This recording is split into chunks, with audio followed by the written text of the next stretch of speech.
नमस्ते। आज हम बात करने वाले हैं 1988 की उस कल्ट क्लासिक फिल्म वीराना की, जिसने सही मायनों में इंडियन हॉरर सिनेमा की तस्वीर ही बदल दी थी। ये सिर्फ एक और डरावनी कहानी नहीं थी, बल्कि उससे कहीं बढ़कर थी। तो चलिए आज इस भयानक, रहस्य से भरी दुनिया की गहराइयों में उतरते हैं। फिल्म की शुरुआत होती है इसी वार्निंग के साथ। ये लाइन सिर्फ हमें कहानी की काल्पनिक दुनिया में नहीं ले जाती, बल्कि एक तरह से ये इशारा भी करती है कि आगे जो हम देखने वाले हैं वो शायद हमारे डर की हर हद को पार कर जाएगा। तो इस कहानी की शुरुआत कहाँ से होती है? वीराना गांव पर जो ये श्राप मंडरा रहा है, आखिर इसकी जड़ें कितनी पुरानी और गहरी हैं? चलिए पता लगाते हैं। कहानी की सबसे बड़ी विलेन है निकिता। वो सिर्फ एक चुड़ैल नहीं, बल्कि उस वीराने पर राज करने वाली एक शैतानी ताकत है। वो अकेले मुसाफिरों को अपना शिकार बनाती है, और उसका खौफ पूरे इलाके में फैला हुआ है। जब उस वीरान इलाके में मौतें बढ़ने लगती हैं, तो ठाकुर महेंद्र प्रताप का भाई समीर फैसला करता है कि वो इस आतंक का खात्मा करके रहेगा। वो उस चुड़ैल से भिड़ने निकल पड़ता है, जिससे पूरा गांव कांपता है। पहले लड़ाई में ऐसा लगता है कि समीर जीत गया है, पर ये एक अधूरी जीत थी। हाँ, वो निकिता के जिस्म को तो जला देता है, लेकिन उसकी आत्मा को एक तांत्रिक पकड़ लेता है। मतलब लड़ाई अभी खत्म नहीं हुई थी, बल्कि अब तो शुरू हुई थी। कई साल गुजर जाते हैं, पर वो श्राप अब भी जिंदा था, और अब वो एक मासूम शरीर की तलाश में था, ताकि निकिता की आत्मा वापस आ सके।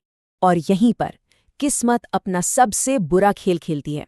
समीर अपनी छोटी भतीजी जैस्मिन के साथ उसी वीराने से गुजर रहा होता है, और बस तांत्रिक को अपना मौका मिल जाता है। ये वो पल था जिसने सबकी जिंदगी हमेशा के लिए बदल दी। एक भयानक पूजा के बाद जैस्मिन की सारी मासूमियत छीन ली जाती है। वो बच्ची नहीं रहती जो पहले थी। अब उसके शरीर पर निकिता की आत्मा का कब्जा हो चुका है, और वो बस उन वीरानों में भटकती रहती है। और इस सब के बीच वो चालाक तांत्रिक बाबा का भेष बनाकर ठाकुर परिवार में नौकरी करने लगता है। वो सबको यकीन दिलाता है कि वो जैस्मिन का रखवाला है, जबकि असल में वही तो उसका सबसे बड़ा दुश्मन था। मतलब धोखा और साजिश अपने चरम पर थे।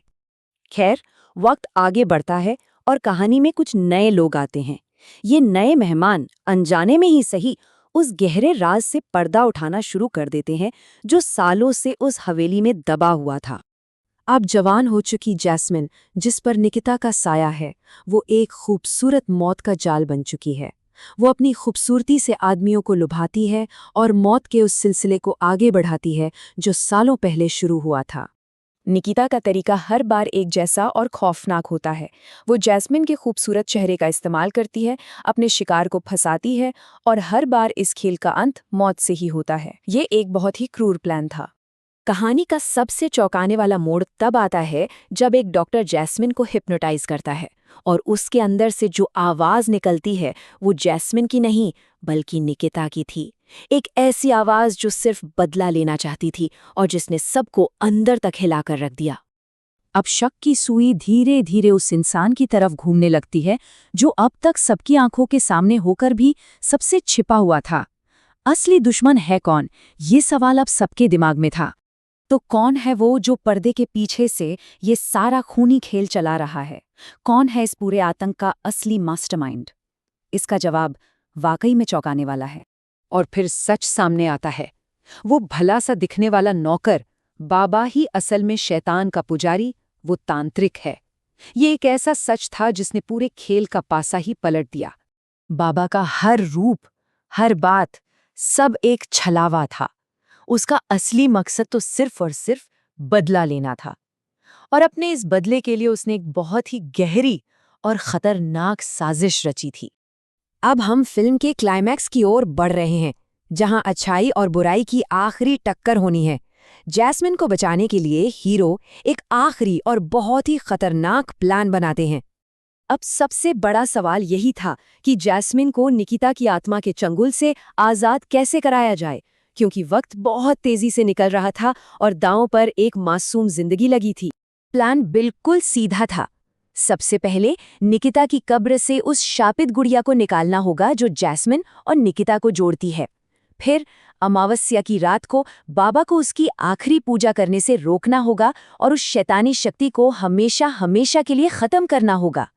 और आखिर में एक जबरदस्त लड़ाई होती है जिसमें ठाकुर महेंद्र प्रताप अपनी बेटी जैस्मिन को बचाने के लिए अपनी जान कुर्बान कर देते हैं।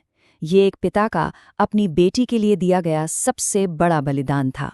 फिल्म का अंत होता है इस उम्मीद भरे संदेश के साथ कि हर अंधेरे के बाद रोशनी जरूर होती है। ये बुराई पर अच्छाई की जीत की कहानी है जो आखिरकार वीराना के आतंक को हमेशा के लिए खत्म कर देती है। तो आखिर में एक सवाल जरूर सोचना चाहिए, क्या वीराना सिर्फ एक डरावनी फिल्म है या ये अपने जमाने का एक आईना भी है जो उस दौर के समाज, उसके डर और अंधविश्वास पर एक गहरी टिप्पणी करती है? और शायद यही वो सवाल है जो इस फिल्म को आज भी इतना यादगार बनाए हुए है।